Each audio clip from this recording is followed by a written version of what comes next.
हरन्ति।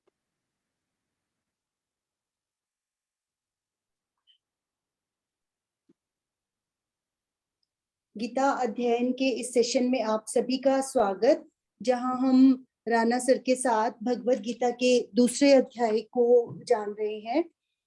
और कल हमने श्लोक नंबर 60 तक पढ़ा था, जिसमें गृहस्थ में रहकर हम कैसे संन्यास का पालन करते हैं उसके बारे में सर ने हमें समझाया था।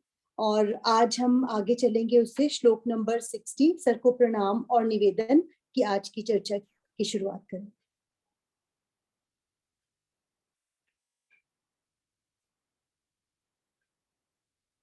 वसुदेव सुतं देवं कंसचाणूरमर्दनम् देवकी परमानंदं कृष्णं वंदे जगद्गुरुं। सभी को बहुत बहुत प्रणाम। कल हम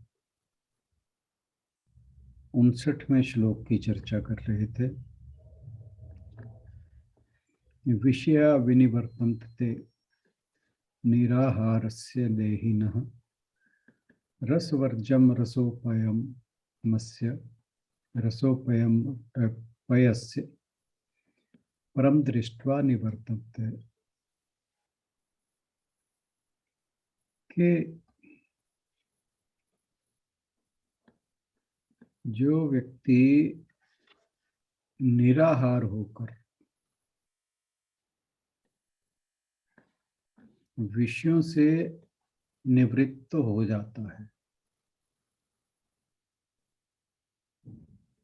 पर यहाँ निराहार के मैंने जैसे कल कहा कि केवल आहार की बात नहीं हो रही, इंद्रियों का जो भी आहार है उसका अवरोध करने से, विषयों से हटाने से।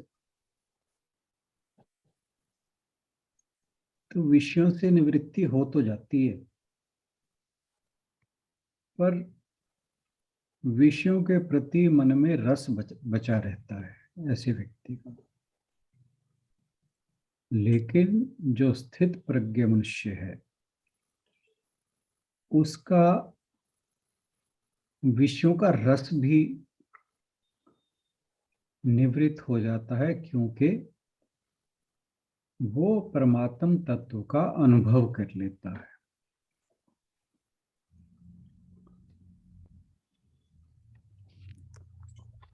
अब ये बड़ी इंपॉर्टेंट बात थी कि हमें केवल विषयों से निवृत्त नहीं होना, हमें जो उन विषयों में मन में आनंद बचा है उससे भी निवृत्त होना है। और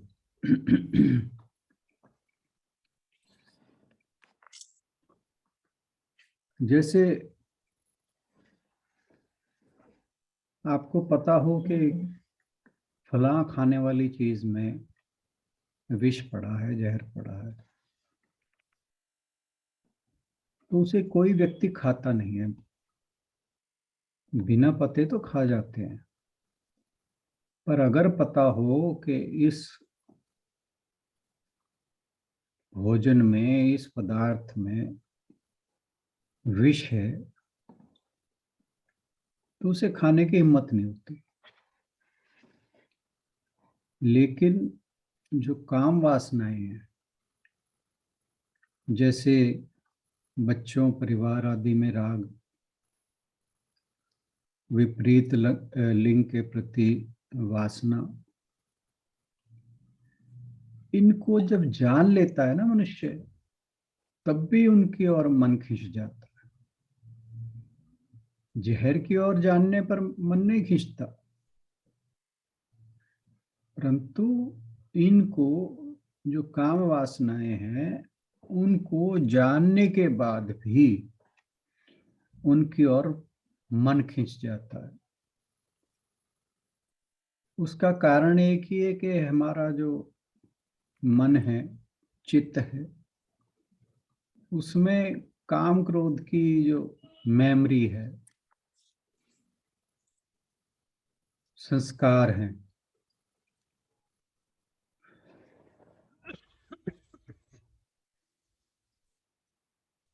वो हमारे अंदर बहुत गहरे हैं, जन्मों जन्मों के हैं।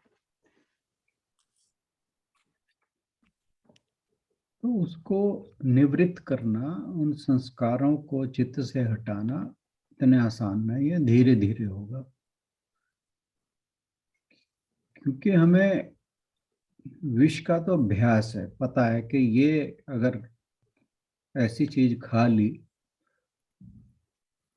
तो जान जाएगी। लेकिन जो राग है वो बहुत अलग किस्म का है। जैसे मनुष्य बीमार भी होता है तब भी जो ना खाने वाली चीज है स्वाद होने पर खा जाता है। और बड़े बड़े विद्वानी भी नहीं इस बात से बच पाते।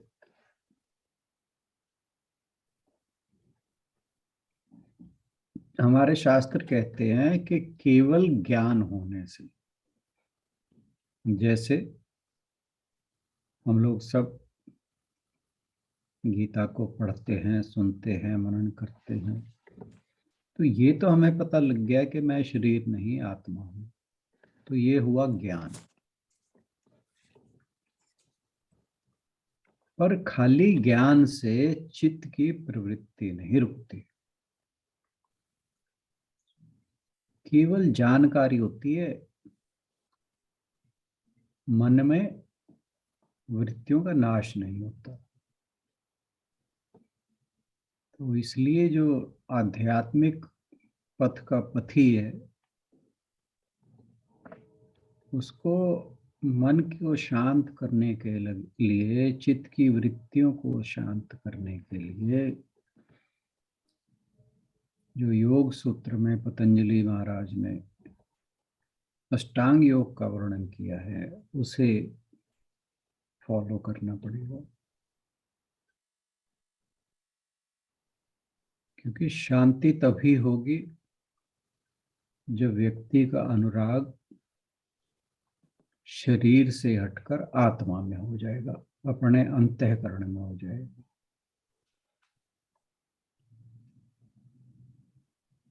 तो हमारे शास्त्र कहते हैं कि यदि कोई यह जानकर भी अभ्यास नहीं करता,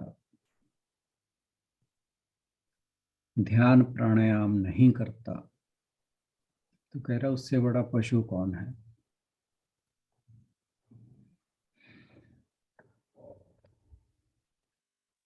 तो भगवान जी यहाँ बता रहे थे कि अगर विषय के रस पूर्णतया निवृत्त नहीं हुए, थोड़े बहुत विशेष रह गए, तो इससे क्या नुकसान होता है। तो आज हम आगे बात करेंगे श्लोक नंबर 60 पर। आशु बहन से अनुरोध के श्लोक पढ़ दें जरा। हाँ जी सर। यत तो ह्यपि कौन्तेय पुरुषस्य विपश्चितः इंद्रियाणि प्रमाथिनी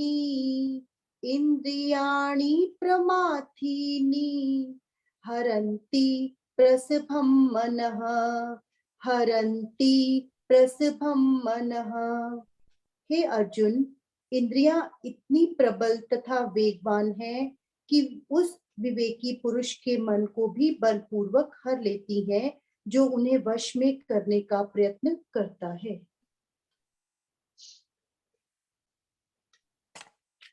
ये कहते हैं यत तो ह्यपि कौन्तेय पुरुषस्य विपश्चितः, यानी हे कुंती पुत्र,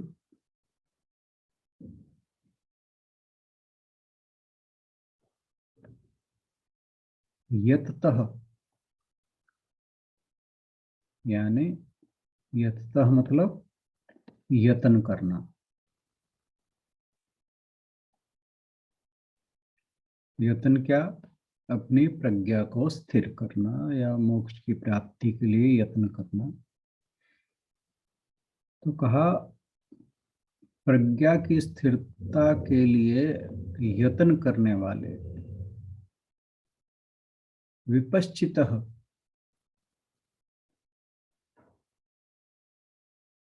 जो विवेकी पुरुष के मन को भी मनः अपि, के जो विवेकी पुरुष है उसके मन को भी निश्चित ही परमार्थीनि इंद्रियाणि परमार्थीनि हरन्ति प्रसभम मनः, के जो ये प्रमथन करने वाली इंद्रियां हैं, व्याकुल करने वाली इंद्रियां हैं, रसभम मनः,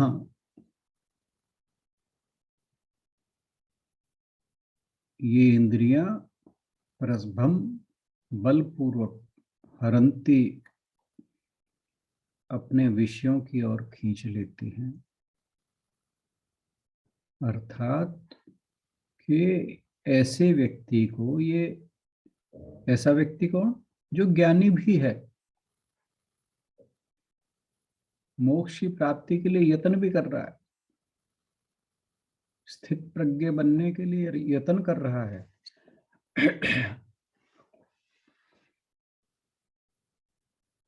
तो ऐसे व्यक्ति की इंद्रियां, ऐसे व्यक्ति को भी इंद्रियां बलपूर्वक अपने विषयों की ओर खींच लेती हैं। यानी जो उसको यानी उसको विषयी बना देती हैं और उसके जितने भी यत्न है वो सारे जीरो कर देती हैं।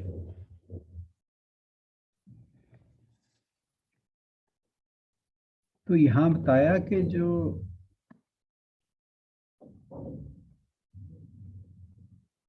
व्यक्ति आध्यात्मिक साधना में लगा हुआ है, उसके मन में अगर कुछ भी विषय रस रह जाए तो उससे क्या होगा?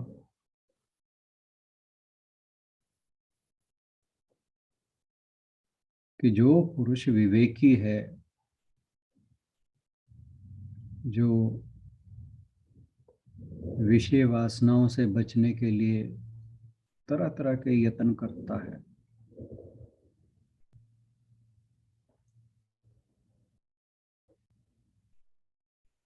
विषयों से अपने को दूर रखता है, तरह तरह का संयम बरतता है, ऐसा व्यक्ति भी यदि उसमें थोड़ा बहुत विषय रह जाए, विषय की स्मृति भी रह जाए, याद भी रह जाए, तो ये जो इंद्रियां हैं, इंद्रियां कौन सी? 5 तो हमारी ज्ञान इंद्रियां हैं,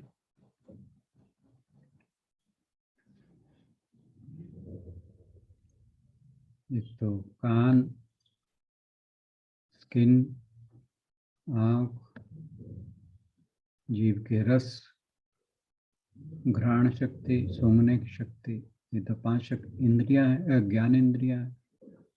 और 5 कर्म इंद्रियां हैं, वाणी,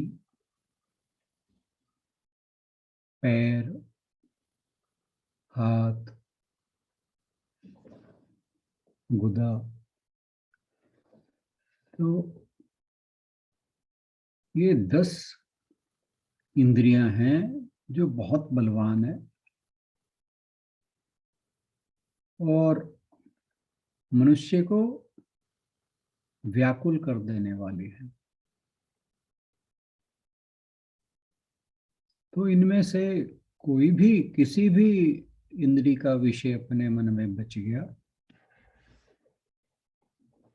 तो बाकी भी जो इंद्रियां हैं वो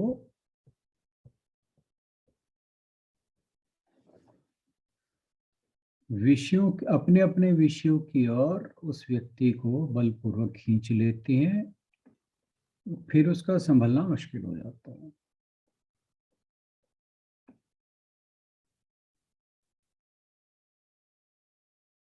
मैं एक जगह पढ़ रहा था, उसने एग्जाम्पल दी कि जैसे कोई व्यक्ति अपने को अमर करने के लिए अमृत सागर से एक कांच के घड़ा लेके उसमें अमृत भर के अपने माथे पर लेके चल पड़े, और रास्ते में चारों ओर कौवे उस घड़े में चोंच मार मार कर फोड़ दें, तो अमृत जो है वो धरती पर गिरकर नष्ट हो जाएगा। तो ये जो कौवे थे, ये हमारी इंद्रियां, जो कांच का घड़ा था वो हमारा मन, और अमृत हमारा आत्म तत्व।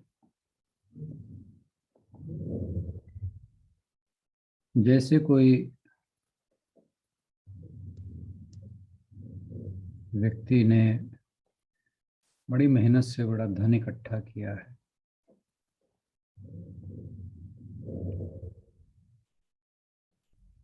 और डाकुओं को पता लग जाए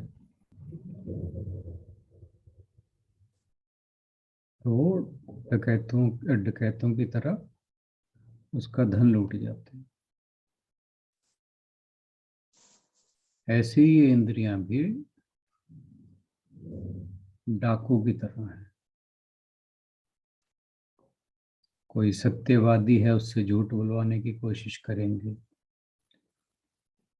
ब्रह्मचारियों को स्त्रियों की ओर खींचेंगे, कोई संतोषी है तो उसका संतोष हर लेंगे। तो जो इंद्रियां हैं उनका प्रयास लगातार बना रहता है। अगर मन में विषयों के प्रति जरा सी भी रुचि है, राग है, तो ये बहुत बलशाली है। और ऐसा नहीं कि ये कोई लेटेस्ट फिनोमिनन है, युगों से होता आ रहा है। बड़े बड़े सिद्धियों की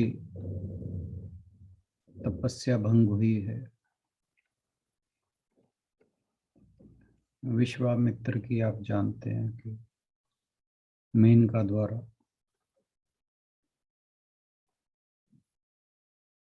तो इनके जो रस है, किसी भी इंद्रिय का, मन में कोई भी रस है तो उसे जड़ से समाप्त करना पड़ेगा। जैसे खेतों में अगर खरपतवार उगी हुई है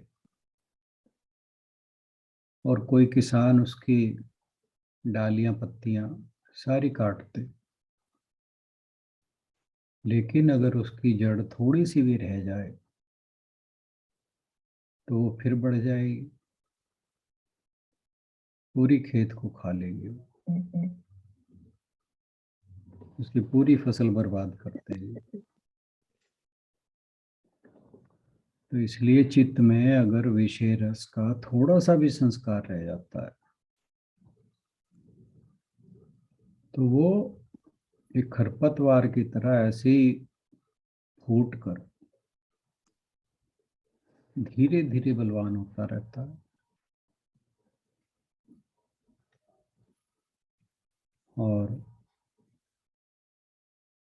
विषयों की ओर एक ज्ञानी को भी खींच लेता है। इसलिए विषयों का त्याग रस के सहित करना है।